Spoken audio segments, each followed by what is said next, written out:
You're on. Okay. Okay. And you put some of the flour over it.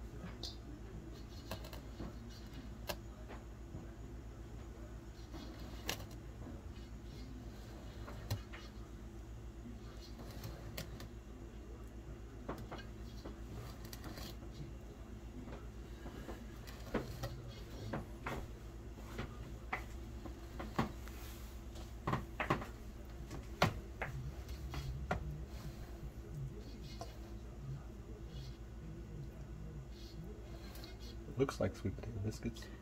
Don't make it too doughy. You want to be sure you taste the potato. I did.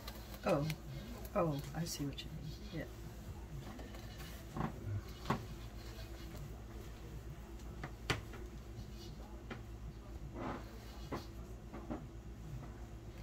So you're just scooping up the amount of sweet potatoes from the bottom?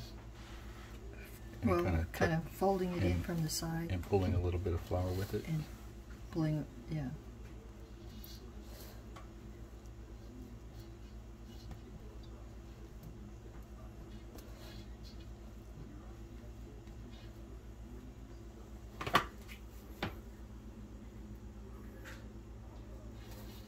The baker hard at work.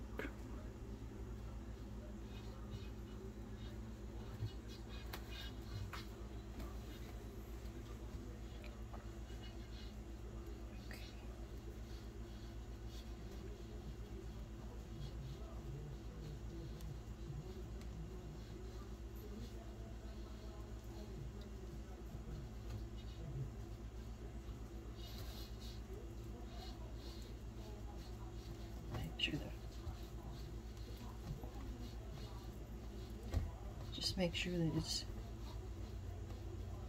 you can't keep mixing dough until, mixing flour in until it's such that it won't get all over your hands. It still has to be soft. And then you just pinch off a little bit. And do that. And Glenn, remember, this is how they used to make the mochi.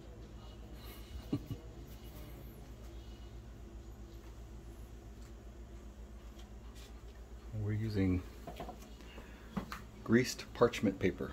So we put parchment paper down and then put some kind of cooking spray on top of that. Go ahead and turn the oven on, 350.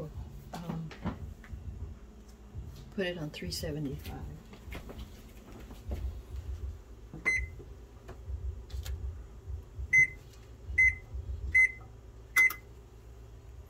$375. That's what they'll look like.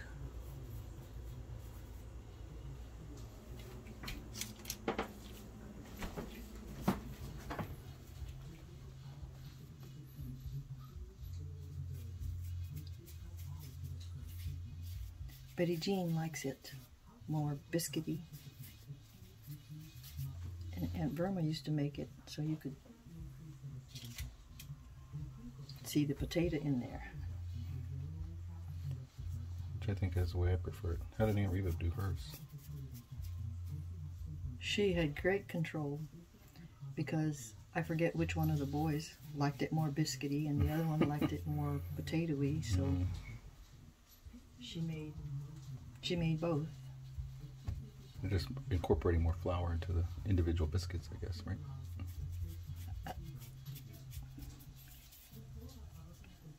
Hopefully this will be okay, but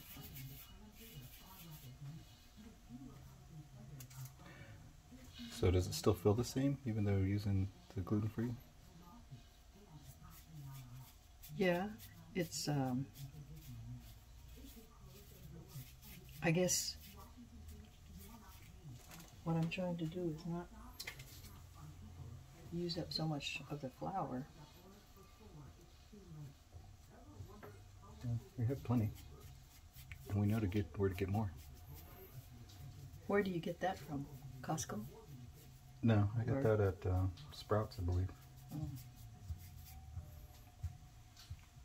But Whole Foods carries gluten-free flour. Even That's almond flour. I don't know what the individual ingredients are, just a gluten-free Oh. blend.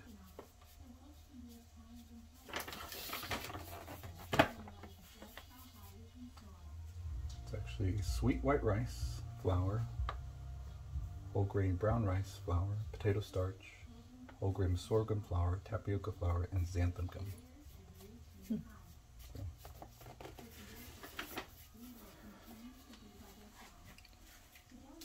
Whereas when you buy regular all-purpose flour, it is just refined wheat flour. And we even were able to buy spelt flour the other day because we were running low on spelt grain, and I didn't want to drive all the way out to Breadbuckers to get some more.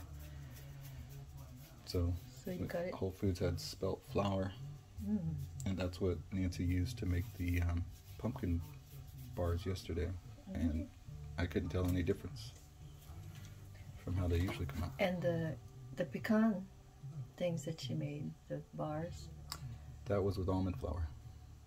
Those were delicious. I'm glad you like them. You need to let her know. She was a little. She saw the recipe and thought it would be good, and it's like, I'm gonna make that. And Dad said it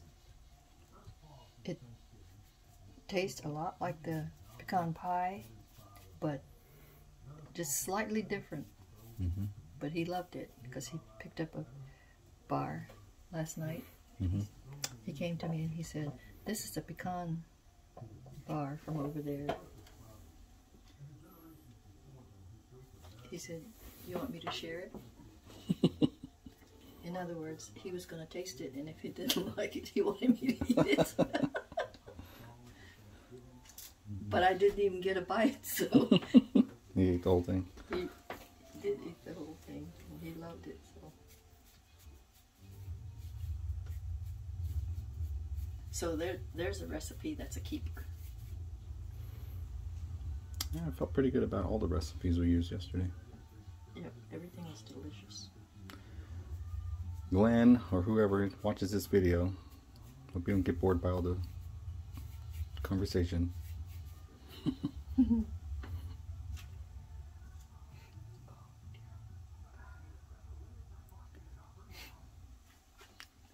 the sneeze coming? Yes.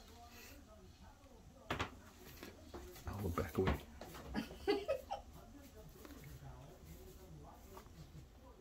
Videographer, the bedhead.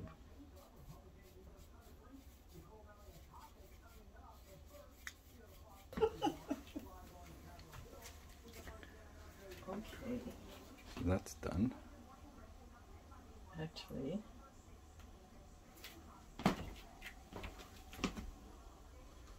There.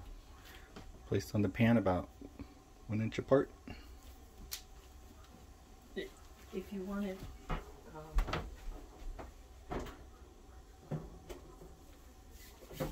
less biscuity, or, well, no, if you wanted softer and not real crisp on the edges, but it's not like that, not done yet. Oh. You kind of have to flatten it out a little bit.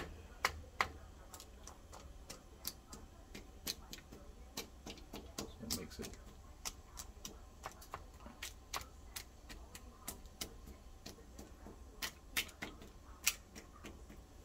There. Perfect. And it goes in the oven when it hits 375. For how long? 15, 20 minutes? 20 minutes? Roughly about. And, you know, a lot of things you still have to eyeball. Right.